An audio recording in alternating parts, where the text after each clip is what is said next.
لا حول ولا قوة إلا بالله العلي العظيم. حسبنا الله ونعم الوكيل. نعم المولى ونعم النصير. أعوذ بالله السميع العليم من الشيطان اللعين الرجيم. بسم الله الرحمن الرحيم.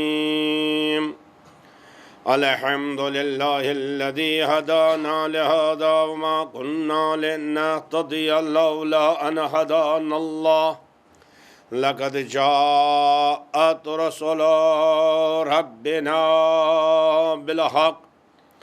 ثم الصلاة والسلام على النبي الأمي المكي الهاشمي القرشي المدني السيد البهي والسراج المضيء نقطة دائرة الوجود صاحب المقام المحمود وصاحب الوقار وسكينة المدفون بأرض مدينة العبد المؤيد والمصطفى الأمجد ورسول المسدد أبي القاسم محمد.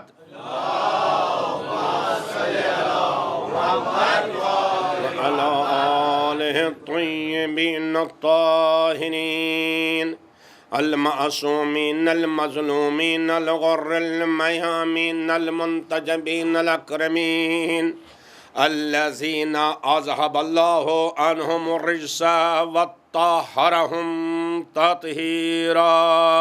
اللهم صل على محمد ولعنة الله على أعدائهم وقتلتهم وغاصبي حقوقهم ومنكري فضائلهم أجمعين من الآن إلى قيام يوم الدين. أما بعد فقد قال سبحانه تبارك وتعالى في محكم كتابه المبين وفرقانه المتين وهو أصدق الصادقين وقوله الحق.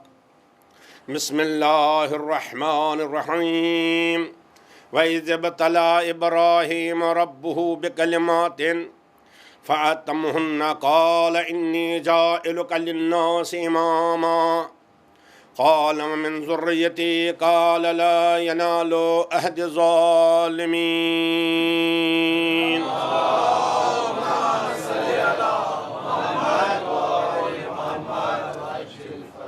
ارباب ایمان، میں آپ کا شکر گزار ہوں کہ آپ میرے ٹوٹے پھوٹے الفاظ میں اس آیہ مبارکہ کے ذیل میں امامت کے متعلق چند مطالب سماعت فرما رہے ہیں۔ معرفت امامت ضروری ہے، امام کو پہچاننا بھی ضروری ہے۔ تو خلاق کائنات پروردگار عالم اس آیہ مبارکہ میں یہ اعلان کر رہا ہے کہ انسان ذرا متوجہ ہو جا، اس وقت کو یاد کرو جب رب نے، جب خالق نے، جب مالک نے، جب اللہ نے ابراہیم کا امتحان لیا، اور جب ابراہیم نے امتحان کو مکمل کیا تو اللہ نے سند امامت عطا کی، آواز دی انی جاعلک للناس اماما، اے ابراہیم ہم آپ کو امام بنا رہے ہیں۔ تو جناب ابراہیم نے عظمت امامت کو مد نظر رکھتے ہوئے آواز دی ومن ذریتی، پروردگار یہ امامت میری ذریت میں بھی باقی رہے۔ قال، اللہ نے آواز دی لا ینال عہد الظالمین، یہ امامت میرا عہد ہے، یہ ظالمین تک نہیں پہنچ سکتا ہے۔ تو امامت کے بارے میں جو گفتگو کر رہے تھے تو اس مقام پر میں الحمدللہ آپ کو لا چکا ہوں کہ خلاق کائنات پروردگار عالم نے جتنے بھی منصب ہے، مناصب ہے، نبوت ہے، رسالت ہے، نبوت کی اپنی ذمہ داری ہے، رسالت کی اپنی ذمہ داری ہے اور امامت کی اپنی ذمہ داری ہے۔ تو کل کی مجلس میں میں نے یہ عرض کیا کہ ہمارا یہ عقیدہ نہیں ہے کہ امام صرف ایک رہنما ہوتا ہے، ایک رہبر ہوتا ہے معاشرے کا، سماج کا، سوسائٹی کا، نہیں، ایسا نہیں ہے۔ بلکہ امامت کیا ہے؟ امامت وہ چشمہ ہے جہاں سے اللہ کا ارادہ ظاہر ہوتا ہے۔ ایک صلوات بھیجے بر محمد۔ نے اللہ جو کچھ دینا چاہتا ہے کائنات کو، جو کچھ دینا چاہتا ہے انسانوں کو، جو کچھ دینا چاہتا ہے پرندوں کو، جو کچھ دینا ہے چرندوں کو، جو کچھ دینا چاہتا ہے جو اللہ دیتا ہے، تو اس کا ذریعہ ہے امامت۔ لہذا اگر تاریخ پر آپ نگاہ کیجئے گا، بہرحال اسلامی تاریخ مد نظر رکھتے ہوئے، محدثین کے کلام کو مد نظر رکھتے ہوئے، مورخین کے کلام کو مد نظر رکھتے ہوئے یہ کہا جاتا ہے کہ نبوت شروع ہوئی جناب آدم سے، اور اس کے بعد کہتے ہیں شریعت شروع ہوئی جناب نوح سے، اور اس کے بعد کہا جاتا ہے کہ امامت کا منصب جناب ابراہیم سے شروع ہوا۔ اس لیے کہ بہرحال قرآن کی اس آیت کے اعتبار سے جناب ابراہیم کو امامت ملی نبوت کے بعد، رسالت کے بعد، مگر میں نے عرض کیا کہ اگر امام وہ چشمہ ہے، وہ مرکز ہے جہاں سے اللہ کا ارادہ جاری ہوتا ہے، تو اللہ کا ارادہ کب سے ہے؟ اللہ کی چاہت کب سے ہے؟ اللہ کی مشیت کب سے ہے؟ جب سے اللہ ہے تب سے اللہ کی مشیت ہے، جب سے اللہ ہے تب سے اللہ کا ارادہ ہے۔ اسی لیے بلکہ آواز دی انما امرہ اذا اراد شیء ان یقول لہ کن فیکون، کہ اللہ کے کائنات کا امر یہ ہے جب وہ کسی چیز کا ارادہ کرتا ہے، جتنی بھی چیزیں ہیں، چاہے عالم خلق سے تعلق رکھتی ہوں، چاہے عالم امر سے تعلق رکھتی ہوں، صلوات بھیجیے بر محمد۔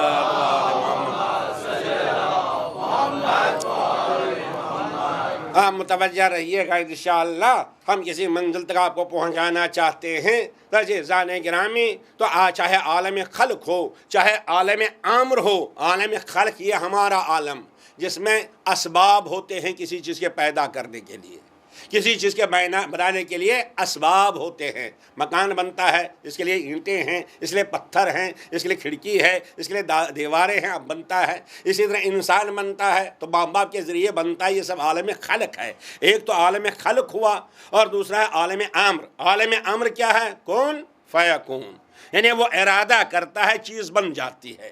جیسے جناب عیسیٰ علیہ نبینا علیہ السلام، صلوات بھیجیے بر محمد۔ وہ نظم کا پابند نہیں ہے، وہ اس کائنات کے نظام کا پابند نہیں ہے۔ تو اب جو بھی چیز بنتی ہے وہ ارادے کے بعد بنتی ہے، اور اللہ کا ارادہ جو ظاہر ہوتا ہے وہ امام کی ذات سے ظاہر ہوتا ہے۔ تو اب اگر ہم کہیں گے جناب ابراہیم امام ہیں، تو جناب ابراہیم سے پہلے کون تھے امام؟ عزیزان گرامی، اس وقت کون امام تھا جس وقت جناب آدم بھی نہیں تھے؟ اس وقت کون امام تھا جب ملائکہ تھے؟ بس یہی راز ہے کہ ذرا پہچاننا چاہیے۔ تو جناب ابراہیم کو امامت ملی، اور مقام یہ ہے جیسے ہی امامت ملی آواز دی رب ارینی، پروردگار مجھے دکھا دے۔ تو جو دیکھنے کی تمنا کرتا ہے اس کو خلیل کہتے ہیں، اس لیے تڑپ ہے دیکھنے کی۔ تو جناب ابراہیم کی امامت یہ تو خلیل کی امامت ہے جس میں تڑپ ہے دیکھنے کی، مگر ابراہیم سے بلند وہ ہے جس کے لیے اللہ نے آواز دی لنریہ، کہ ہم دکھلانا چاہتے ہیں۔ تو ایک ہے دیکھنا چاہتا ہے، دوسرا وہ ہے جس کے لیے دکھلایا جاتا ہے۔ ایک صلوات بھیجیے بر محمد وآل محمد۔ بس یہی فرق ہے خلیل اور حبیب میں۔ خلیل کے معنی تڑپنے والا، خلیل کے معنی چہنے والا، خلیل کے معنی طلب کرنے والا، مگر حبیب طلب نہیں کرتا ہے، طالب نہیں ہوتا ہے، بلکہ حبیب وہ ہے جس کو کوئی طلب کرتا ہے۔ بلکہ میں اپنے الفاظ میں اس منزل میں یہ کہتا ہوں، خلیل وہ ہے جو جلووں کے لیے تڑپتا ہے، حبیب وہ ہے جس کے لیے جلوے تڑپتے ہیں۔ ایک صلوات بھیجیے بر محمد۔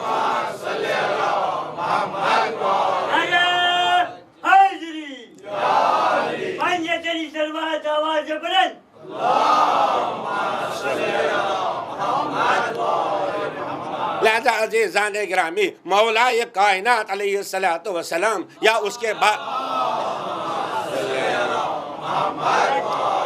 یا مولا کے بعد جو ہمارے امام ہیں، ان کی امامت سمجھنے کے لیے بہرحال ضروری ہے ہم اس امامت کو سمجھیں جو امامت خاصہ ہے، جو امامت کا مرکز ہے۔ تو اللہ نے جناب ابراہیم کو امامت دی، مگر ابراہیم بہرحال ایک نبی ہیں، ایک پیغمبر ہیں۔ جب جناب ابراہیم کا یہ مقام ہے تو جو جناب ابراہیم کا سید و سردار ہے تو اس کا کیا مقام ہوگا؟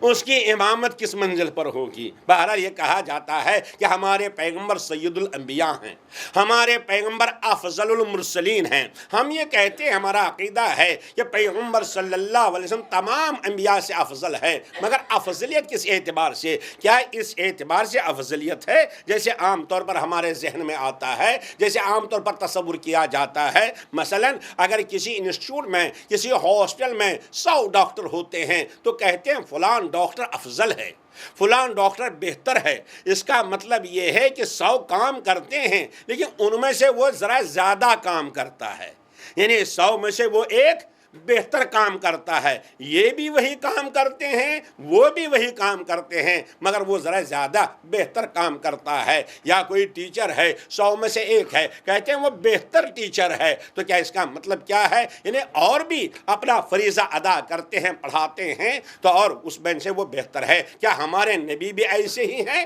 نہیں عزیزان گرامی، بلکہ عزیزان گرامی کمال یہ ہے، مقام یہ ہے کہ جناب ابراہیم کی امامت لوگوں کے لیے ہے، مگر سید کائنات سید المرسلین کی امامت صرف لوگوں کے لیے نہیں ہے، بلکہ ارشاد ہوا جیسے میں نے عرض کیا تھا، وَمَا أَرْسَلْنَاكَ إِلَّا رَحْمَةً لِلْعَالَمِينَ۔ ایک صلوات بھیجئے بر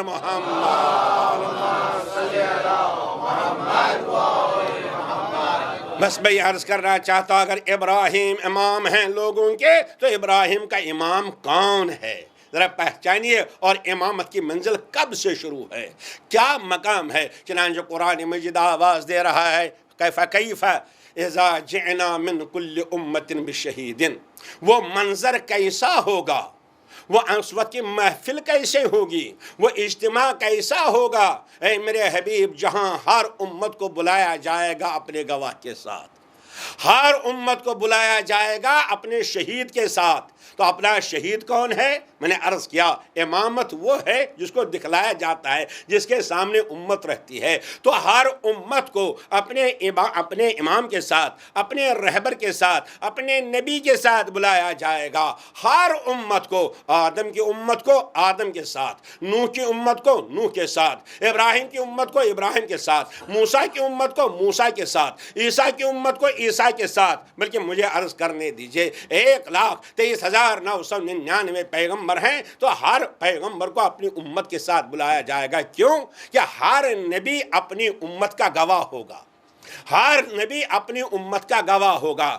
تو یہاں پر نبی کو اپنی امت سے یہ نسبت ہے کہ امت کام کرنے والے ہیں اور نبی دیکھنے والا ہے۔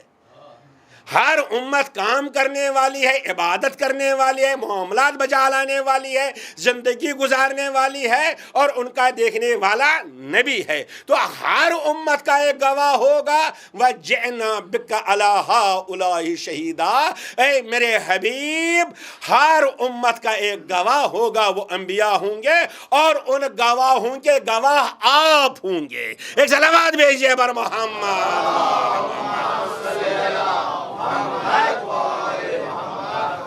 ایک صلوات بھیجئے بلند آواز سے بر محمد وآل محمد۔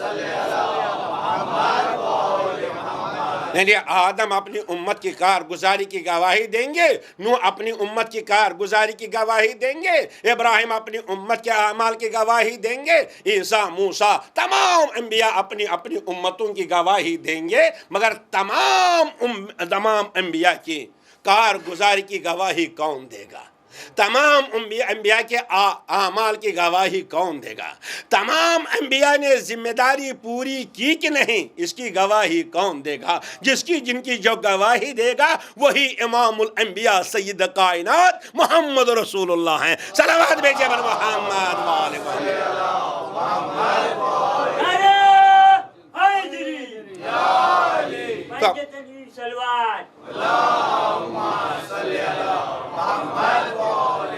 تو اس مقام پر مجھے عرض کرنے دیجئے، گواہ تو وہی ہوگا جو دیکھتا ہے۔ اس لیے شہید کے معنی ہے مشاہدہ، ہم تو گواہی دیتے ہیں سن کے، مگر عزیزان گرامی شہید وہ ہوتا ہے جو دیکھ کے گواہی دے۔ تو نبی کو گواہی دینا ہے آدم کی، نوح کی، ابراہیم کی، تو کیا نبی دیکھ رہے تھے کہ نہیں دیکھ رہے تھے؟ نبی موجود تھے کہ نہیں موجود تھے؟ اسی لیے آواز دی اول ما خلق اللہ نوری، سب سے پہلا میرا نور وجود میں آیا۔ انہیں آدم کے زمانے میں بھی موجود تھا، نوح کے زمانے میں بھی موجود تھا، ابراہیم کے زمانے میں بھی موجود تھا، موسیٰ کے زمانے میں موجود تھا۔ ہر انسان مانتا ہے ہاں نبی ہر نبی کے زمانے میں موجود تھے، دیکھ رہے تھے، اس لیے کہ گواہی دینا ہے، بغیر دیکھ کے گواہی نہیں دے سکتے۔ تو میں عالم اسلام سے پوچھنا چاہتا ہوں، اگر نبی تھے تو کہاں تھے؟ اگر آدم کے زمانے میں موجود تھے تو کہاں تھے؟ اگر نوح کے زمانے میں موجود تھے تو کہاں تھے؟ اگر ابراہیم کے زمانے میں موجود تھے تو کہاں تھے؟ ارے موجود تھے تو آپ نے دیکھا، کسی نے دیکھا؟ کہا نہیں، تو کہاں تھے؟ بس مجھے کہنے دیجئے، اگر آپ کے پاس الفاظ نہیں ہے تو ہم سے سنیے، موجود تھے، ضرور تھے، ظاہر نہیں تھے، پردہ غیب میں تھے۔ ایک سلامات بھیجئے بر محمد و آل محمد۔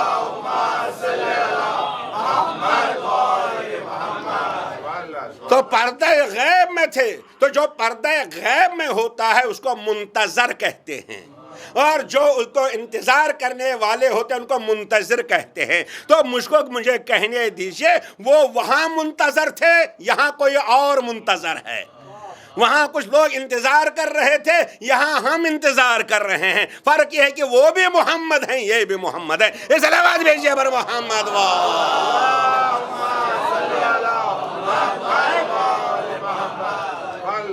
موجود ہیں، موجود تھے پردہ غیب میں، ہم انتظار میں تھے۔ اللہ اکبر، اس وقت بھی انتظار میں ہیں۔ وہ بہرحال امام اول ہیں، وہ امام الکائنات ہیں۔ بس ایک مقام آپ کی خدمت عرض کرنا چاہتا ہوں، ذرا پہچانیے مقام امامت۔ کب سے ہیں ہمارے نبی امام؟ کب سے ہیں؟ توجہ سے سنیے گا، جناب پیغمبر اسلام صلی اللہ علیہ وسلم تو اول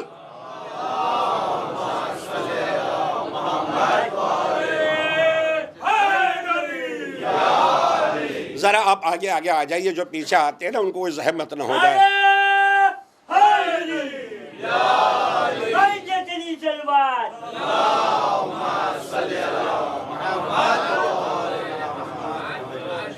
میں آپ کو زحمت دیتا ہوں، مگر یہاں پر خاص طور آپ کی توجہ چاہتا ہوں، آپ کو زحمت کرنا پڑے گا۔ اور عزیزان گرامی، مقام پہچاننے کے لیے تو نبی صرف انبیاء کے گواہ نہیں ہیں، بلکہ کائنات کے ذرہ ذرہ جو ہے، کائنات کی ہر چیز کے گواہ ہیں۔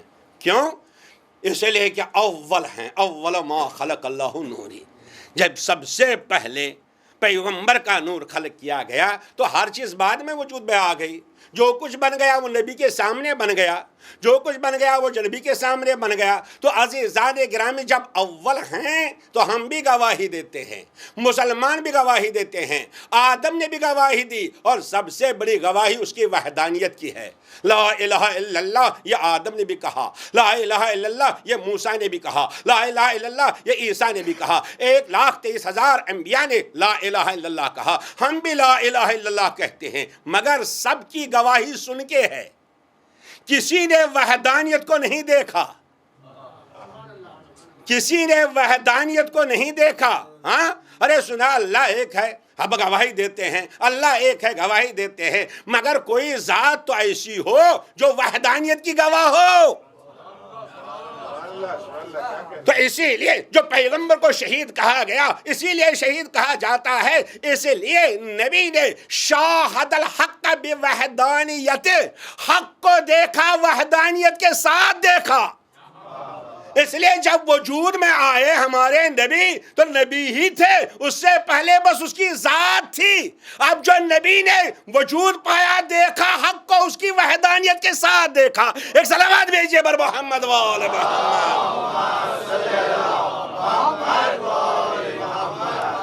اس کی وحدانیت کے گواہ ہیں، اس کے وحدانیت کے شاہد ہیں، اس کی وحدانیت کے شہید ہیں۔ اسی لیے آواز دی الحجۃ قبل الخلق، یہ وہ حجت ہے، وہ امام ہے جو ہر چیز سے پہلے جن کو امامت دی گئی۔ مگر ایک میں عرض کرنا چاہتا ہوں، اللہ کے پاس دو چیزیں ہیں، وحدانیت ہے، لیکن اگر وہ واحد ہے خالق ہونے میں، یہ واحد ہے مخلوق ہونے میں۔ وہ واحد ہے خالق ہونے میں، یہ واحد ہے مخلوق ہونے میں، وہ واحد ہے پیدا کرنے والے میں، اور یہ واحد ہے پیدا ہونے والے میں۔ اس جیسی کوئی مخلوق نہیں ہے، کوئی اس جیسی مخلوق، یہ بھی لا شریک۔ تو مجھے کہنے دیجئے، اگر وہ الوہیت میں لا شریک ہے، یہ اپنی محبوبیت میں لا شریک ہیں۔ اگر وہ اپنی الوہیت میں لا شریک ہے یا اپنے نور اول ہونے میں لا شریک ہے، تو وہ بھی لا شریک، یہ بھی لا شریک۔ واحد تو اسی کو کہا جاتا ہے جس کا کوئی شریک نہ ہو، واحد یعنی جس جیسا کوئی نہ ہو۔ تو عزیزان گرامی پھر فرق کیا ہے؟ وہ بھی واحد، یہ بھی واحد، وہ بھی لا شریک، یہ بھی لا شریک۔ ہاں ایک فرق ہے، بس اسے مقام کو پہچاننا ہے۔ دیکھیے وہ واحد بھی ہے مگر وہ احد بھی ہے، واحد بھی ہے احد بھی ہے۔ یہ واحد ہیں مگر احد نہیں ہے۔ اس کے پاس وحدانیت بھی ہے، احدیت بھی ہے۔ ان کے پاس وحدانیت ہے، احدیت نہیں ہے۔ صلوات تو بھیجیے بر محمد۔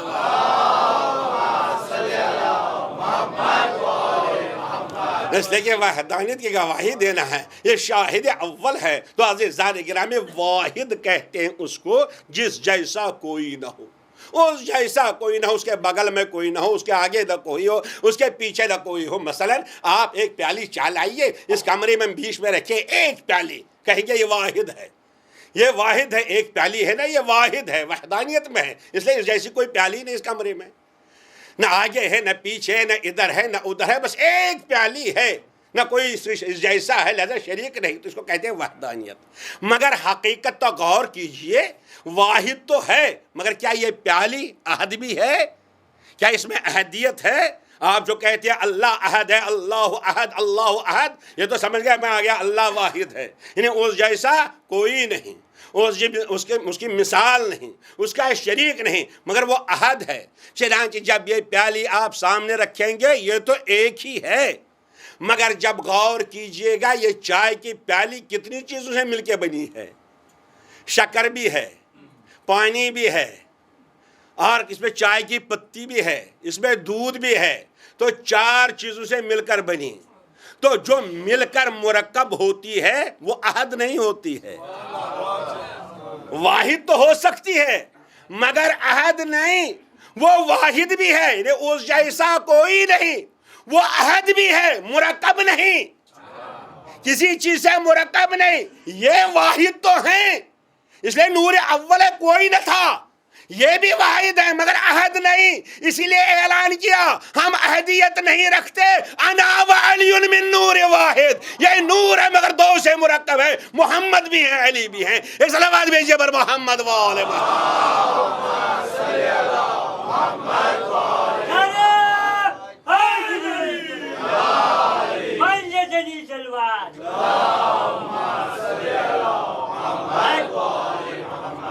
عزیزان کرام، اس کمال پر اللہ اکبر، بلکہ یہی دو نہیں ہیں، یہی تو امامت کا مسئلہ ہے، یہی تو امامت سمجھنا ہے۔ بلکہ سرور کائنات نے فرمایا جب نور اول تھا، جب میں اکیلا تھا، اکیلا نہیں تھا، وحدانیت تھی مگر احدیت نہیں تھی، بلکہ آواز دی نحن اثنا عشر، میرے ساتھ یہ 12 کا نور تھا، اکیلے نہیں تھا۔ اولنا محمد، آخرنا محمد، اوسطنا محمد، کلنا محمد، انہیں پہلا بھی محمد، آخر بھی محمد، اوسط بھی محمد، سب کے سب محمد۔ انہیں نبی آواز دے رہے ہیں جیسے مجھے امامت ہے ویسے ان کو بھی امامت ہے، جیسے میں گواہ ہوں ویسے یہ بھی گواہ ہیں، جیسے میں وحدانیت کو دیکھ رہا تھا ویسے یہ وحدانیت کو دیکھ رہے تھے۔ ایک صلوات بھیجئے بر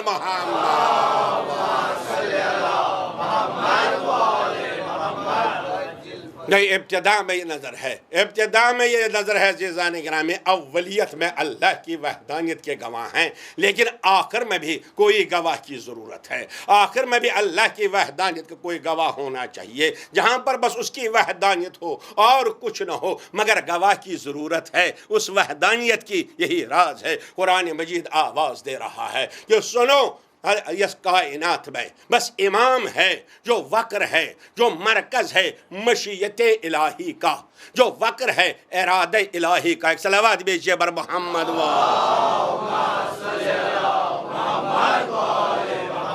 ان الامام وقر لارادۃ اللہ، امام ارادہ خدا کا ایک منبع ہے، ایک چشمہ ہے، وہاں سے ارادہ خدا ظاہر ہو جاتا ہے۔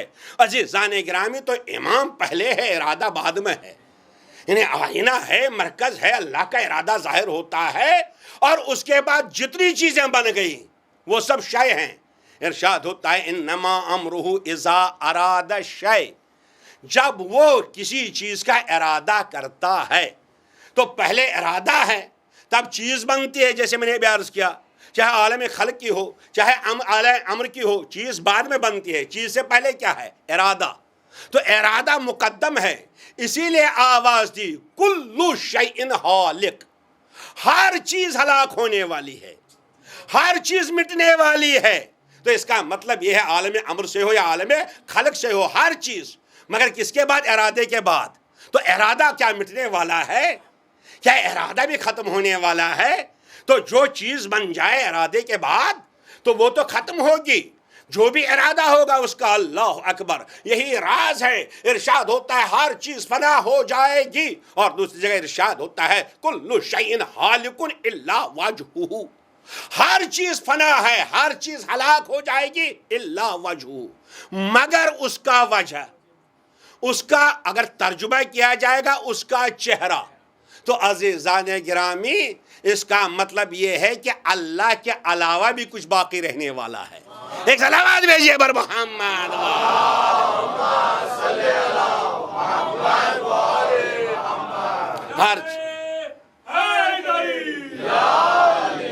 ہر چیز فنا ہو جائے گی، ہر چیز مٹ جائے گی، ہر چیز برباد ہو جائے گی الا وجہہ، مگر اس کا وجہ۔ تو یہ اس کا وجہ کہنے کا مطلب یہ ہے کہ اللہ بھی ہے اور اللہ کے ساتھ اور بھی کوئی باقی ہوگا۔ یہ کون ہوگا جو باقی رہے گا؟ یہ کون ہوگا جس کے لیے بقا ہے، جس کے لیے فنا نہیں؟ کیوں؟ اس لیے کہ گواہی دینا ہے، اولیت کی گواہی دی تو آخر میں بھی گواہی ہونا چاہیے۔ هو الاول والآخر، وہی اول بھی ہے وہی آخر بھی ہے۔ تو قرآن مجید نے آواز دی فَإِذَا نُفِخَ فِي الصُّورِ، اس دن یاد کرو جس دن سور پھونکا جائے گا، جس میں سور کو میں پھونکا جائے گا، فَصَعِقَ مَن فِي السَّمَاوَاتِ وَالْأَرْضِ، تو زمینوں میں جو کچھ ہے وہ بھی فنا، آسمانوں میں جو کچھ ہے وہ بھی فنا، نہ زمین رہے گی نہ زمین والے، نہ آسمان رہیں گے نہ آسمان والے، تو ہر شے ختم ہو جائے گی۔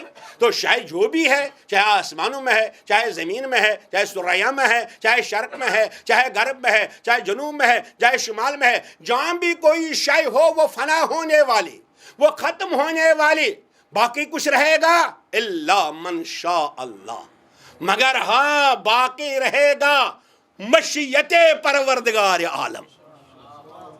تو مشیت پروردگار عالم، ارادہ پروردگار عالم، تو ارادہ باقی رہے گا تو ارادہ ظاہر کہاں ہوتا ہے؟ مشیت باقی رہے گی تو مشیت کہاں باقی رہتی ہے، کہاں سے ظاہر ہوتی ہے؟ اسی لیے امام صادق نے فرمایا اگر پہچاننا ہے باقی کون رہے گا، نحن مشیت اللہ، ہم اللہ کی مشیت ہیں۔ ایک سلامات بھیجیے پر محمد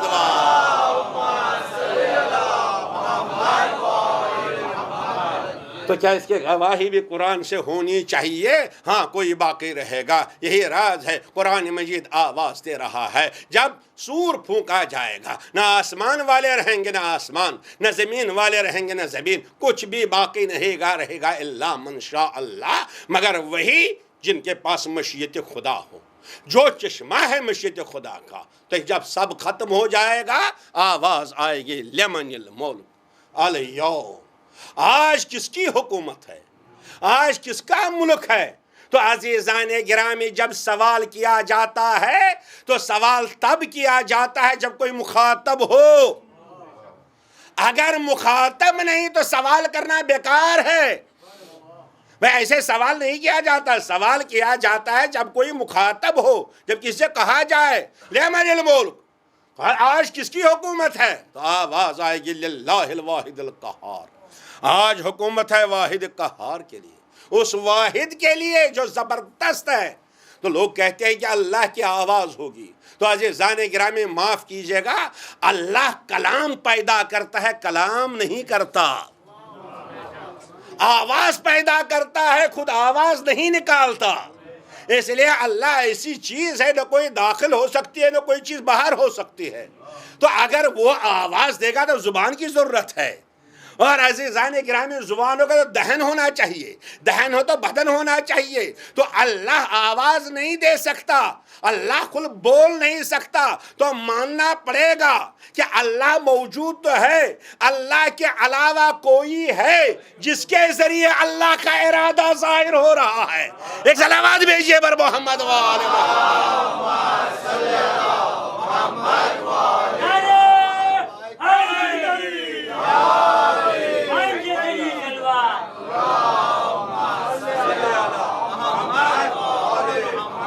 ہے تو اللہ کا ہی ارادہ، ہے تو اللہ ہی کی مشیت، مگر اللہ خود آواز نہیں دے گا، کوئی نہ کوئی ہو جو اللہ کے ارادے کو ظاہر کرے گا. تو عزیزان گرامی یہی راز ہے کہ آواز آئے گی لمن الملک، کس کا ملک ہے؟ اللہ کی مشیت ہے، مگر کوئی ہے جہاں ظاہر ہو رہی ہے. اب اکیلے نہیں ہیں، اس لیے اگر اکیلے ہوتا تو سوال کس سے؟ کوئی مخاطب بھی ہے جو جواب دے رہا ہے، وہ جواب دے رہا ہے للہ الواحد القہار. تو اس کا مطلب یہ ہے کہ ایک اللہ باقی ہے، ایک سوال کرنے والا ہے، ایک جواب دینے والا ہے. ماننا پڑے گا اللہ کے علاوہ دو ہیں. اللہ اکبر. عزیزان گرامی، کیوں دو کیوں رہے؟ ایک ہی کو رکھ دیتا. آواز دی نہیں، میری وحدانیت کی گواہی دینا ہے، میں اللہ ہوں، احدیت میں دے نہیں سکتا، مرکب ہونا ضروری ہے تاکہ میری احدیت بن جائے.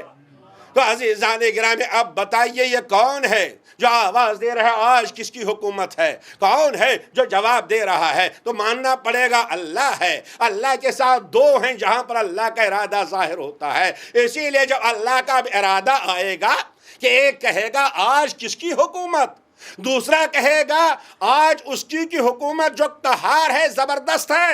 اب ارادہ ظاہر ہوگا، القیا پھر اللہ کا ارادہ ہے، القیا تم دونوں ڈال دو. بھئی اگر ایک ہوتا تو القے، اگر بہت سے ہوتے تو القو، مگر یہ مرکب ہے نور. القیا تم ڈال دو جہنم میں کل کفار عنید، ہر انکار کرنے والے کو. ایک صلوات بھیجیے بر محمد وآل محمد. یہ مقام امامت ہے، یہ مقام امامت ہے. اللہ اکبر. جن کی نظر اس وقت بھی تھی جب الاول تھا، جن کی نظر اس وقت بھی ہے جب آخر ہوگا. عزیزان گرامی، یہ تو کمال نظر ہے، کمال نبوت ہے، کمال امامت ہے. اگر یہ چیزیں جمع ہو جاتی ہیں تو امامت کی منزل سامنے آ جاتے ہیں. مگر نظر کیا ہے، دیکھنا کیا ہے؟ ارے آپ کیسی کیا بات کریں ان کے دیکھنے کی، مطلب کہ دنیا کہتی ہے آج بھی ہیں کہ نہیں. مگر ایک جملہ عرض کرنا چاہتا ہوں، صلوات بھیجیے بر محمد وآل محمد.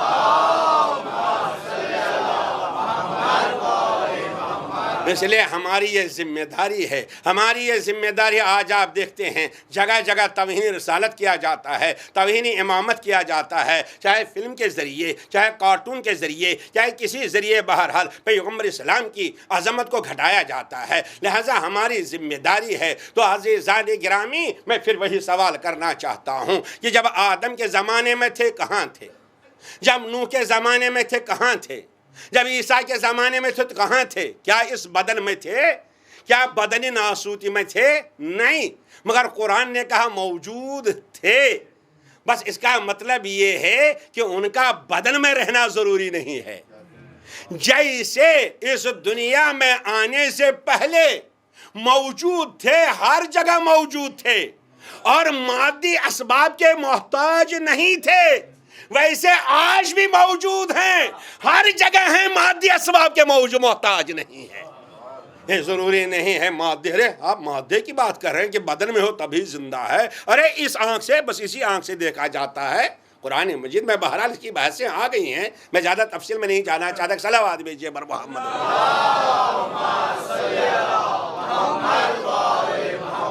ارے آپ سمجھتے ہیں کیا نبی اس میں آنکھ کا محتاج ہے؟ آپ سمجھتے ہیں کیا امام اس بات کا محتاج ہے؟ ارے ان کو لے لیجئے جو امامت سے وابستہ ہیں، ان کی نظر کتنی بلند ہوتی ہے. اتنی نظر کتنے کمال کی ہوتی ہے جو امامت کے ساتھ مل جاتے ہیں اور ذرائع ولایت کا اثر لے لیتے ہیں، اور ولایت انشاءاللہ سنے گا، ولایت سے وابستہ ہو جاتے ہیں۔ چنانچہ ایک بہت بڑے آیت اللہ گزرے ہیں، آیت اللہ کشمیری ان کو کہا جاتا ہے، سید عبدالکریم کشمیری، بہرحال صاحب کمال تھے، صاحب عرفان تھے۔ وہ فرماتے ہیں، خود فرماتے ہیں کہ ایک دن مجھے بہرحال تکلیف ہوئی، پریشانی ہوئی، مجھے ہاسپٹل جانا پڑا۔ جب میں ہاسپٹل گیا تو ظاہر سی بات ہے ہر ایک کو اپنے علم پر ناز ہوتا ہے۔ اب ایک دیکھا ایسے آدمی کو، بظاہر ایک کمزور آدمی ہے، کیا ہے بھائی؟ آ گئے تو ڈاکٹر صاحب نے دیکھ کے کہا، صاحب آپ علماء بھی کیا جانتے ہیں؟ کچھ نہیں جانتے، صرف مسائل حیض و نفاس جانتے ہیں، بس اسی پر آپ کی نیند کی نظر ہوتی ہے علماء کی، بس بیٹھ کے کھاتے ہیں بس، اور کیا کرتے ہیں آپ؟ یہ فرماتے ہیں عبدالکریم اللہ اکبر، یہ فرماتے ہیں کہ میری غیرت جاگ اٹھی ورنہ جواب نہ دیتا۔ بہرحال بے ادبی نہ ہو جائے، بہرحال دنیا کی نظریں بہرحال جب نظر کھل جاتی ہے تو آپ امام کے بارے میں کیا گفتگو کریں ہم، یا رسول کے بارے میں کیا گفتگو؟ یہ تو بہرحال ایک عالم دین ہے، بلکہ یہ اس دروازے کا خادم ہے جس کو باب العلم کہا جاتا ہے۔ ایک صلوات بھیجیے بر محمد۔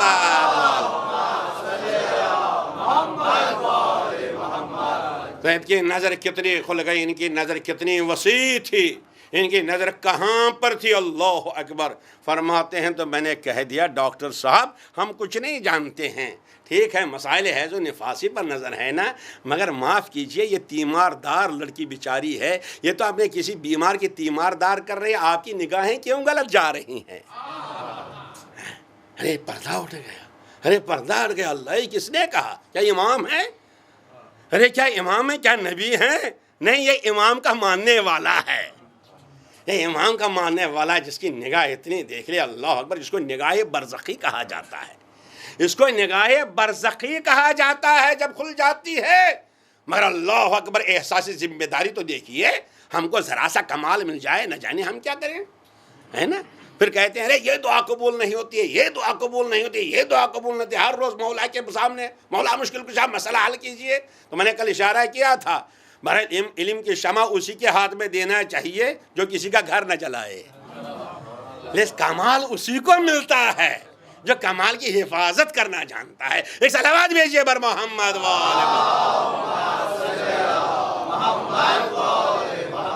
نظر ذمہ داری ہے عزیزان گرامی۔ فرماتے ہیں آیت اللہ، فرماتے ہیں میری نظر کھلی، اور جب کھل گئی میری نظر، آپ کیا دیکھ رہا تھا؟ فرمایا ہر چیز سامنے، ہر چیز سامنے، ہر انسان کا ملکوت سامنے۔ اب جیسے میں گھر سے نکلتا ہوں دیکھتا ہوں لوگوں کو، اب کوئی کسی صورت میں نظر آتا ہے، کوئی کسی صورت میں نظر آتا ہے، بھائی یہ تو اللہ کی رحمت ہے کہ رحمتاً للعالمین، بلکہ امامت کی رحمت ہے کہ صورت بدلتی نہیں، اندر پتہ نہیں کیا ہو گیا ہوتا ہے، کہاں انسان پہنچ چکا ہوتا ہے۔ عزیزان گرامی، فرماتے ہیں جب میری نگاہیں کھل گئی تو میں نے دیکھا وہ جو بظاہر عزت والے ہیں، بظاہر کمال والے ہیں، بظاہر منصب والے ہیں، اب ان کی صورتیں کچھ اور نظر آ رہی ہیں، جب اور کچھ صورتیں نظر آ رہے ہیں۔ فرماتے ہیں اب میں گھر سے نکلنا مشکل ہو گیا، اس لیے جب نکلتا ہوں دیکھتا ہوں، اور ان کو جن کی کوئی حیثیت نہیں ہے، جب ان کو دیکھتا ہوں ان کو کس کمال پر دیکھتا ہوں۔ ہاں عزیزان گرامی، صرف ظاہر کو نہ دیکھا کیجئے، ایک صلوات تو بھیجیے برما۔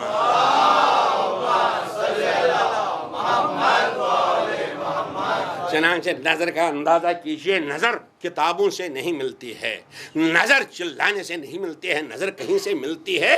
چنانچہ امام خمینی کے استاد فرماتے ہیں کہ جب میں تھا تو ایک مرتبہ میرے پاس مکان تھا نہیں، کرائے کا مکان میں نے لیا تھا، میں کرائے کے مکان پر رہتا تھا، ایک کمرہ، اس میں اپنی بیوی کے ساتھ رہتا تھا، بچوں کے ساتھ رہتا تھا، بہرحال زمانے کی پریشانیاں۔ اس کے بعد کچھ طالب علم آ گئے، کہا حضور ذرا ہم کو درس دے دیجئے، یہ امام خمینی کو استاد فرماتے ہیں، حضور ہم کو کچھ درس دے دیجئے۔ میں نے کہا بھائی میں درس تو دے دوں گا، لیکن یہاں کوئی جگہ ہے ہی نہیں، تم آؤ پڑھو، مگر کہاں پڑھاؤں گا، لہذا کوئی جگہ تلاش کرو۔ فرماتے ہیں کہ انہوں نے بہرحال ایک جگہ تلاش کی، ایک مسجد دیکھی، اور مجھ کو بلایا مسجد میں کہ حضور فلان جگہ مسجد ہے، آپ آیا کیجئے، درس دیا کیجئے۔ میں نے کہا یہ ٹھیک ہے، اب جب مسجد ہے تو مسجد میں درس دینا ہی چاہیے، تو لہٰذا میں چلا گیا اس مسجد میں۔ اب جیسے یہ پہلے دن کلاس تھا، یہ بچے آ گئے الحمدللہ وہ کتاب لے کے جس کو ہم شرح لمع کہتے ہیں، یہ معمولی کتاب نہیں ہے، یہ اجتہادی کتاب ہے۔ الحمدللہ لمع لکھی ہے شہید اول نے، اس کی شرح کی ہے شہید ثانی نے، دونوں کا کمال کیا ہے، وہ بھی شہید ہیں یہ بھی شہید۔ کتاب لکھنے والا بھی شہید ہے اور شرح کرنے والا بھی شہید. میں نہیں عرض کرتا ہوں ان کا مقام کیا ہے. بہرحال تو شرح علماء یہ مانی جاتی ہے کتاب, الحمد علماء جانتے ہیں, جو نجم میں پڑھتے ہیں, جو قوم میں پڑھتے ہیں. فرماتے ہیں طالب علم یہی لے کے آ گئے شرح علماء, یہ فقہ کی بڑی کتاب مانی جاتی ہے, اجتہادی کتاب, یہ توضیح المسائل نہیں کہ ہر ایک پڑھے, نہیں, اس میں بحثیں ہیں. فرماتے ہیں جیسے بچوں نے ہمارے سامنے کتاب کھولی شرح علماء, اتنے میں نے دیکھا دروازہ کھل گیا مسجد کا, وہاں دیکھا میں نے ایک دروازہ ہے سامنے, وہاں پر ایک لوگ جو آدمی ہے جو جوتے ٹانکتا ہے. جب جوتے ٹانکتا ہے, وہ لوگ بیچارے پھوٹے پھٹے پرانے جوتے لاتے ہیں ٹھانکتے ہیں. اب یہ بھی آ گئے, تو جیسے ہی یہ آ گئے میں نے کہا ارے بھائی آپ کا کیا کام ہے شرح علماء کے ساتھ, آپ شرح علماء کے درس میں آ گئے. تو کہا میں نے ان سے کہا نہیں, لیکن اپنی جگہ سوچا میں نے ارے یہ کیا ہے, جاؤ بھائی اپنا بورا وورا کچھ لو, وہ بنا, ہمارا کام کیا ہے اس سے. لیکن کہا کہ میں نے ذرا صبر کیا, میں نے کہا دیکھیں کیا ہوتا ہے. بلکہ وہ بھی درس میں بیٹھ گئے. بظاہر جوتا ٹانکنے والا ہے, معمولی انسان ہے, کوئی قدر نہیں ہے. اب دوسرے دن بھی آ گئے, تیسرے دن بھی آ گئے, چوتھے دن بھی آ گئے, 10 پڑھ رہے ہیں. فرماتے ہیں اس کے بعد ایسا ہوا کہ 2 دن غائب ہو گئے, 3 دن درس میں نہیں آئے. جب 3 دن درس میں نہیں آئے تو تیسرے دن آ گئے. اب جب تیسرے دن آ گئے, نہیں 3 دن کے بعد چوتھے دن جب آ گئے درس میں, تو میں نے پوچھا آپ کہاں تھے. تو یہ بولنے لگے حضور میں آپ کو عالم سمجھتا تھا, لیکن آج مجھے معلوم ہوا کہ ابھی اب عالم ہیں ہی نہیں. ہے کیوں بھائی, میں عالم کیوں نہیں؟ ارے میں درد نہیں. کہا حضور میں آپ کا شاگرد تھا, میں 3 دن حاضر نہ ہوا, آپ نے کوئی خبر لی, میں کہاں تھا. پہلے دن خبر لی, دوسرے دن خبر لی, تیسرے دن خبر لی. ارے خبر تو لیتے, معلوم تو کر لیتے میری حالت کیا ہے, میں اتنی پریشانیوں میں ہوں. بس ایسے ہی آپ عالم بن گئے. فرماتے ہیں امام خمینی کے استاد میں شرمندہ ہوا اپنی جگہ. جیسے ہی میں اپنی جگہ شرمندہ ہوں, میں کہا ہاں بھائی یہ تو کمزوری ہے ایک انسان میں. اسی لیے بڑے بڑے علماء فرماتے ہیں, چجائے کہ شیخ انصاری علی اللہ مقام فرماتے تھے, آپ ملا شدن چ آسان, آدم شدن چ مشکل. مولانا بننا بہت آسان ہے مگر انسان بننا بہت مشکل ہے. آدم بننا بہت مشکل ہے, انسان بننا مشکل ہے. انسان کے لیے جتنی ذمہ داریاں. بہرحال کہا اچھا ٹھیک ہے, بہرحال مجھے شرمندہ ہو گئی. تو میں نے کہا بھائی اب ایک دن میرے ساتھ روٹی کھا لو, ایک دن آؤ میرے دسترخوان پر روٹی کھا لو. اندازہ کیجئے عزیزان گرامی, اسی لیے نہ جانے کیا کیا پوشیدہ چیزیں ہیں. تو عزیز ہو کیا اسے انہوں نے کہا ایک دن میرے ساتھ روٹی کھا. کہا ہاں میں آؤں گا مگر ایک شرط. کہا کیا شرط؟ کہا فلاں پرسوں آؤں گا, مثلا بدھوار کے دن آؤں گا میں, مگر شرط ایک ہے, جو گھر میں تیار ہوگا وہی کھاؤں گا. ادھر ادھر سے کچھ نہیں منگانا, کوئی انتظام نہ کرنا, کوئی انتظام نہ کرنا, بلکہ جو آپ کھاتے ہیں جو گھر میں ہے وہی. اچھا ٹھیک ہے, وعدہ ہو گیا. 2 دن کے بعد اب جناب بھول گئے, تو جس دن ان کو آنا ہے دوپہر کو کھانے پر یہ بھول گئے کہ میں نے کسی کو بلایا, لہذا کوئی انتظام بھی نہیں کیا, آ گئے درس میں. اب جیسے ہی درس میں آ گئے, درس میں بیٹھ گئے, تو عزیزات گرامی درس دے رہے ہیں, درس تمام ہوا تو شاگرد خود ہی کہا حضور آج وعدہ ہے نا آپ کے ہاں دسترخوان پر آنے کا, ہاں یہ تشریف لائیے. اب کیا کریں گے, یہ تو روکنا چاہتے ہیں روک نہیں سکتے, اس لیے وعدہ ہے. کہاں کو بہرحال یہ امام خمینی کے استاد فرماتے ہیں میں ان کو گھر لے کے آیا. جیسے ہی میں ان کو گھر لے کے آیا, اب اتفاق سے گھر میں اس دن کچھ بھی نہیں تھا, صرف دال تھی اور تھوڑی سی روٹی تھی, اس کے علاوہ کچھ نہیں تھا. لہٰذا میں نے ان کو بٹھالا, میں باہر گیا, کچھ جلدی میں نے انتظام کیا, میں کچھ لے کے آیا جو تیار, کچھ کباب وباب لے کے آیا. آپ جو ان کے سامنے رکھا تو وہ دال اور روٹی کے علاوہ کسی میں ہاتھ نہیں لگا رہے ہیں.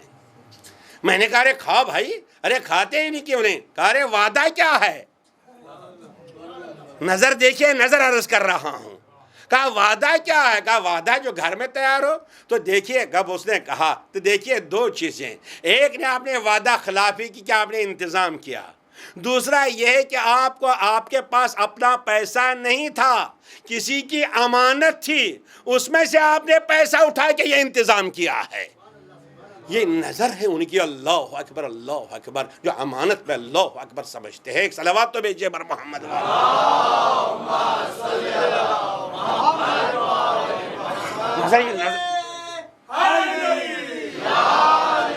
لہذا یہ نظر کیسے پیدا ہوتی ہے، یہ نظر کس طرح پیدا ہوتی ہے آپ بھی دیکھیں گے انشاءاللہ۔ میں بار بار اس حدیث کو پڑھتا ہوں، میں نے کئی مجالس میں بہرحال ہر جگہ پڑھنا چاہتا ہوں، اس لیے کہ ہمارے ہر بچے کے ذہن میں یہ حدیث رہنی چاہیے۔ یہ نظر کیسے کھلتی ہے، نظر کا کمال کیا ہے، آپ انشاءاللہ امام کو بھی دیکھیں گے۔ اسی لیے آیت اللہ کشمیری جس کے پاس اتنی نظر تھے، ان سے پوچھا گیا کیا امام زمانہ کو دیکھا جا سکتا ہے؟ کہا کیوں نہیں، اپنی نظر کو پاک کرو، سامنے ہیں امام تمہارے۔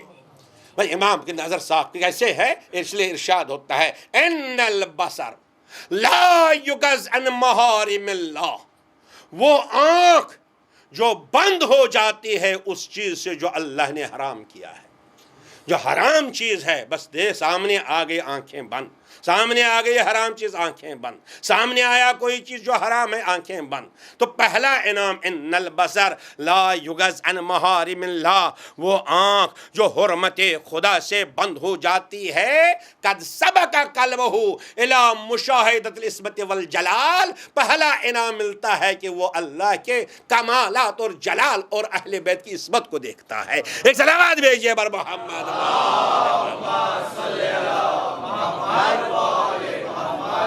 لہذا اپنی آنکھ کو مخصوص رکھیے، اپنی آنکھ کو مخصوص رکھیے۔ حسین کو دیکھیے آنکھوں سے، علی کو دیکھیں ان آنکھوں سے، جناب زہرا کی عصمت ان آنکھوں سے دیکھیے۔ اللہ اکبر۔ اسی لیے فرماتے ہیں آیت اللہ کشمیری کہ جب میری نظر کھل گئی، میری نظر کھل گئی، اللہ اکبر، اتنی نظر کھل گئی میں پریشان ہو گیا۔ ذمہ داری کا احساس دیکھیے، کمال کا احساس دیکھیے۔ فرماتے ہیں کہ جب میری آنکھیں کھل گئی میں ہر ایک کو دیکھنے لگا، اب کسی کے بارے میں جن کے بارے میں حسن ظن رکھتا تھا، اب میرے بارے میں ان کے بارے میں دوسرے خیالات آنے لگے۔ لہٰذا میں نے ایک اپنے استاد سے رابطہ کیا، کہا میری نظر مجھ سے چھین لیجئے، میں یہ نظر نہیں چاہتا ہوں، میں یہ نظر نہیں چاہتا ہوں۔ کہا استاد نے کہا کیوں؟ کہا حضور اس لیے میں کسی کو دیکھتا ہوں ایسی صورت میں جو اچھی صورت نہیں ہے، تو میرے ذہن میں رہتا ہے ممکن ہے وہ کل توبہ کرے۔ نہیں توجہ فرمایا آپ۔ ویسے ذات گرامی اس جملے کو ضائع نہ ہونے دیجیے۔ ایک صلوات تو بھیجیے بر محمد۔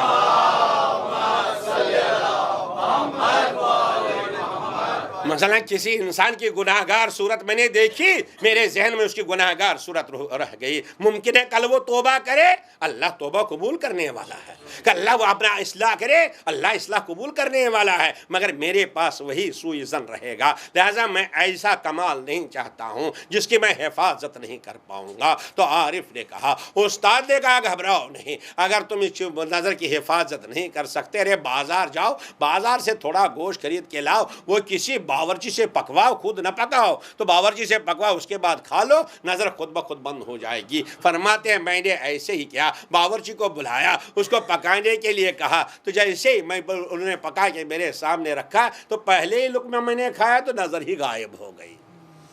دیکھا آپ نے عزیزان گرامی، نظر حاصل کرنے کے لیے اللہ اکبر امام کے ساتھ رابطہ کیجئے۔ ہاں عزیزان گرامی، معمولی نہیں ہے نظر والے، معمولی نہیں ہے کمال والے، مگر رابطہ تو کیجئے۔ بہرحال ذکر آ گیا، آج ذکر کرنا بھی چاہتا تھا۔ تو عزیزان گرامی یہی ایک آیت اللہ، ان کے آباء و اجداد میں ایک تھے سید مرتضی کشمیری۔ سید مرتضی کشمیری کس کمال پر تھے، کس منزل پر تھے، اللہ اکبر۔ علماء میں اختلاف تھا، ہمیشہ علماء میں اختلاف رہا تب تک، اس زمانے تک، کہ جناب علی اصغر کہاں دفن ہیں۔ اس لیے تو بگنجے شہداء میں باقی شہداء تو ہیں، علی اکبر کی زیارت تو ہو سکتی ہے، حسین کی زیارت تو ہو سکتی ہے، مگر علماء میں اختلاف تھا کہ جناب علی اصغر آخر دفن کہاں پر ہیں۔ اس لیے کیونکہ تاریخ بتاتی ہے کہ جناب حسین نے دفن کیا تھا، لیکن اس کے بعد باہر نکالا گیا۔ تو جب یہ پریشانی علماء میں تھی تو ایک مرتبہ سید مرتضی کشمیری، اللہ اکبر، فاضل کشمیری سے رابطہ کیا۔ بہرحال نظر کتنی دیکھیے، جب ان سے پوچھا گیا کہ ہمارے ہاں اختلاف ہے، یہ بتائیے جناب علی اصغر علیہ السلام کہاں پر دفن ہے۔ کہا گھبراؤ نہیں، کچھ دن انتظار کرو، میں بتا دوں گا کہاں دفن ہے، میں بتا دوں گا وہ کہاں پر ہے۔ لوگوں نے پوچھا کیسے بتا دیں گے؟ کہا میں خود امام حسین سے پوچھوں گا۔ میں خود امام حسین سے پوچھوں گا، توجہ چاہتا ہوں آج ایک خاص طور پر مجھے یقین ہے آپ کے آنسوں کو روک نہیں سکتا، لیکن ہم بھی کچھ محنت کر کے آتے ہیں اور آپ تک کچھ پہنچانا چاہتے ہیں۔ ذرا پہچانیے امامت کی منزل کو، امامت کے اندر کیا ہے، وقر لارادۃ اللہ۔ تو چنانچہ عزیزان گرامی فرمایا مجھے کچھ وقت دو، میں بتا دوں گا کہاں علی اصغر ہیں۔ اللہ اکبر اللہ اکبر۔ کیسے؟ کہا میں حسین سے پوچھوں گا۔ چنانچہ کچھ زمانہ گزر گیا، 1 منٹ یا 2 منٹ یا 3 منٹ آ گئے، کہا سنو علی اصغر کہیں اور نہیں، بلکہ سرکار سید الشہداء نے فرمایا علی اصغر میرے سینے پر ہے، میں نے علی اصغر اپنے سینے پر رکھا ہے۔ تب سے علماء میں سند بن گئی، علماء نجف میں سند بن گئی کہ علی اصغر کہاں دفن ہے۔ پھر اختلاف نہیں ہوا، اس لیے کہ فرمایا کہ نہیں، اب حسین نے خود کہا ہاں عزیزو ہیں تو حسین کے سینے پر، مگر حسین نے کہاں دفن کیا تھا، کہاں دفن کیا تھا؟ تاریخ بتاتے ہیں، مقتل بتاتے ہیں، اللہ اکبر، آپ جانتے ہیں دفن کیا، ہاں، مگر کیوں علی اصغر کو دفن کیا؟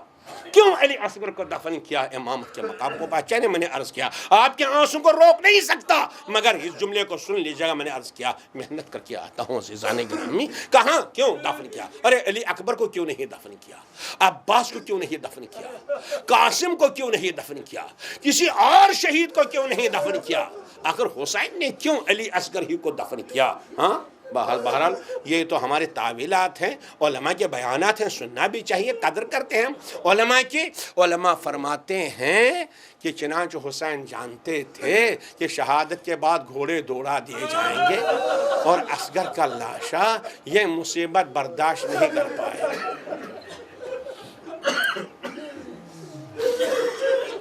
مصیبت برداشت نہیں کر پائے۔ نہیں عزیزان گرامی، وہ حسین جو امام ہے، اور امام ہے وقر لارادۃ اللہ، جہاں اللہ کی تجلی ظاہر ہونی چاہیے، اللہ کا ارادہ، یعنی اللہ کی صفت، جو بھی صفت ہے وہ امام سے ظاہر ہونی چاہیے۔ ہاں، اللہ کی شان ہے، اللہ کا ارادہ ہے جو امام سے ظاہر ہوتا ہے۔ تو عزیزان گرامی پھر بس حسین نے آواز دی، اللہ کے سمجھو۔ ارے جب دعا قبول نہیں ہوتی ہے تو علماء لکھتے ہیں دعا پڑھا کیجئے۔ وہ دعا کیا ہے؟ یومن اظہر الجمیل وستر الکبیر، اے وہ ذات جو نیکیوں کو ظاہر کرتی ہے، برائیوں کو چھپاتی ہے، نیکیوں کو ظاہر کرتی ہے اور برائیوں پر پردہ ڈالتی ہے، یہ اللہ کی صفت ہے۔ نہ آپ خود اندازہ کیجئے ہم کتنی برائیوں میں مبتلا ہو جاتے ہیں، مگر اللہ پردہ نہیں پھاڑتا، اللہ پردہ کرتا ہے۔ ہر انسان جانتا ہے میرے اندر کیا کوتاہی ہے، میرے اندر کیا پریشانی ہے، اسی لیے مولا کائنات نے فرمایا کام من قبیح سترتہ، پروردگار کتنی برائیوں پر تو نے پردہ ڈال دیا، اور کتنی نیکیاں جو مجھ میں نہیں ہیں ان کو تو نے ظاہر کیا۔ تو اللہ کی شان یہ ہے، نیکیوں کو ظاہر کرو اور برائیوں پر پردہ ڈال دو۔ اللہ اکبر۔ بس سرکار سید الشہداء نے میدان کربلا میں آواز دی کہ میں اسی لیے کربلا میں آیا ہوں کہ اللہ کا ارادہ اور اللہ کے صفات ظاہر ہو جائیں۔ تو حسین نے فرمایا اللہ کی شان یہ ہے کہ نیکیاں ظاہر کرو، مگر کیا کروں، ان بدبختوں میں کوئی نیکی نہیں ہے۔ اگر ذرا ایک نیکی ہوتی میں ظاہر کرتا، اگر فوج یزید میں ایک نیکی بھی ہوتی میں ظاہر کرتا، مگر ان میں کوئی نیکی نہیں۔ یہ اتنے برے ہیں کہ انہوں نے عسکر پر پانی بھی بند کر دیا ہے، تو اب کون سی نیکی ہے؟ تو میں نیکی تو ظاہر نہیں کر سکتا ہے بھی نہیں، مگر ستر الکبیر، ستر الکبیر، اللہ کی شان ہے کہ برائیوں پر پردہ ڈال دیا جائے۔ امام چاہے کس مصیبت میں ہوں، کس مرحلے میں ہوں، اپنی ذمہ داری ادا کرنا بہرحال امام کے لیے ضروری ہے۔ وقر لارادۃ اللہ۔ تو حسین نے آواز دی، دیکھو دنیا والو، دنیا میں ہر قاتل کے لیے بچنے کے لیے کوئی نہ کوئی بہانہ ہوتا ہے۔ اگر کسی اس قاتل سے پوچھا جاتا ہے تم نے اس کو کیوں قتل کیا، تم نے اس کو قتل کیوں کیا، تم نے اس کو قتل کیوں کیا، تو وہ کہتا ہے یہ مجھ پر حملہ کرنے کے لیے آیا تھا۔ ارے اس کو کیوں قتل کیا؟ ارے یہ مجھے پتھر مارنے کے لیے آیا تھا۔ اگر تم نے اس کو قتل کیوں کیا؟ ارے اس نے میری طرف تیر پھینک دیا۔ ارے اس کو قتل کیوں کیا؟ اس لیے مجھے نقصان پہنچا دیا۔ بتائے 6 مہینے کا بچہ کسی کو قتل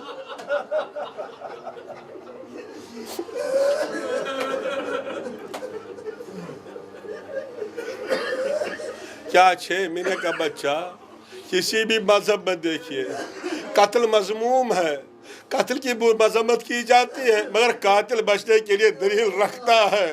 مگر عزیزو، جس قاتل نے اصغر پر تیر چلایا، کیا اس کے پاس کوئی دلیل تھی؟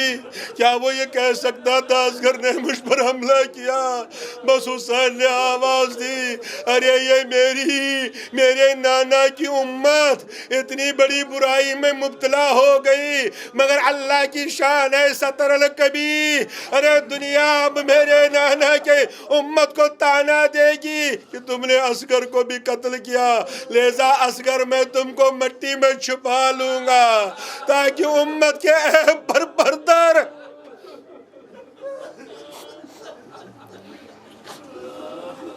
جزاکم ربکم عزیزان گرامی، اللہ اکبر اللہ اکبر۔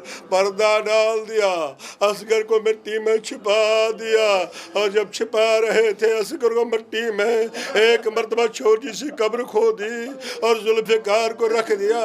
اب جب ذوالفقار رکھ دیا، اللہ اکبر، اب حسین تربت کو دیکھ رہے ہیں اور کان میں سرونے کی آواز آئی جیسے کوئی ماں اپنے بچے کو رو رہی ہو۔ ارے حسین نے ایک مرتبہ پلٹ کے دیکھا ذوالفقار رو رہی ہے، ذوالفقار ماتم کر رہی ہے۔ ارے حسین نے یہی تو امامت ہے، امام کا ہر چیز پر اختیار ہے۔ ارے ذوالفقار روتی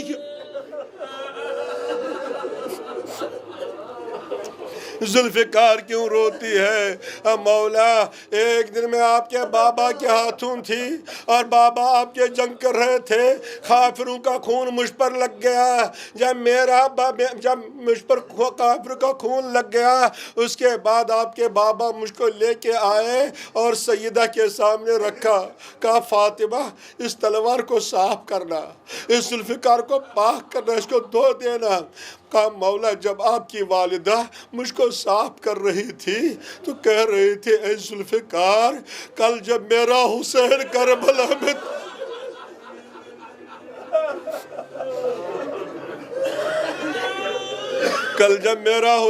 کربلا میں تنہا ہوگا اور وہ ظالموں کے گھیرے میں ہوگا، ذوالفقار میرے حسین کی مدد کرنا۔ مولا مجھے کیا معلوم تھا، مجھے اصغر کے لیے تربت بنانی پڑے گی، عظمت کے لیے قبر کھودنا پڑے گا۔ میرے مولا یہ کون سی خدمت میں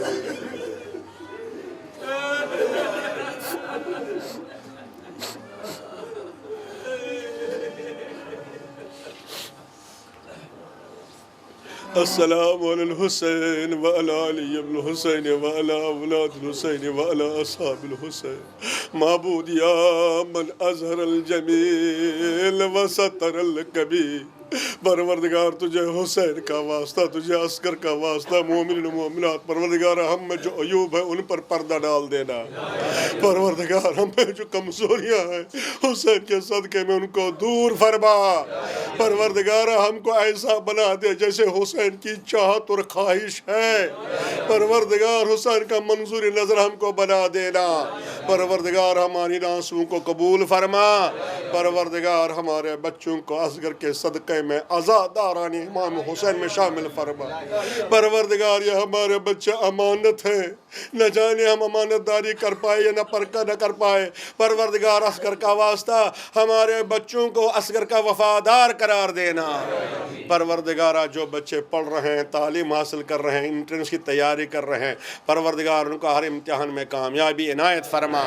پروردگار جن کے پاس جن روزگار نہیں ان کو روزگار دینا، ان کے پاس روزگار ان کو برکت عنایت فرما، ہم سب کو زیارت چہردہ معصومین پاک سے مشرف فرما، پروردگار دشمنان اسلام جو اسلام کے خلاف سازش کرتے ہیں اگر قابل ہدایت ہیں ان کی ہدایت فرما، اگر قابل ہدایت نہیں ان کے شر سے اسلام کو محفوظ رکھنا، پروردگار عزاداران امام حسین مولا کے ماننے والے، ہم میں کوتاہیاں ہیں، آپس میں اختلافات ہیں، پروردگار ہم سب کو نور ولایت سے منور فرما، پروردگار جو ہماری پریشانیاں ان کو امامت کے صدقے میں ہم سے دور فرما، پروردگار ہمارے نوجوانوں کو جناب علی اکبر کی خوشبو عنایت فرما، جتنے مومنون و مومنات گزر گئے اس دنیا سے چلے گئے، اور حضار کے ارواح، خاص طور میرے استاد جو اسی زمانے میں اس دنیا سے چلے گئے ہیں، بنارس کے امام جمعہ، پروردگار ان تمام روحوں کو منور فرما، ان کے قبور کو منور فرما، ان کے روح کو مسرور فرما، پروردگار ہماری دعا قبول فرما۔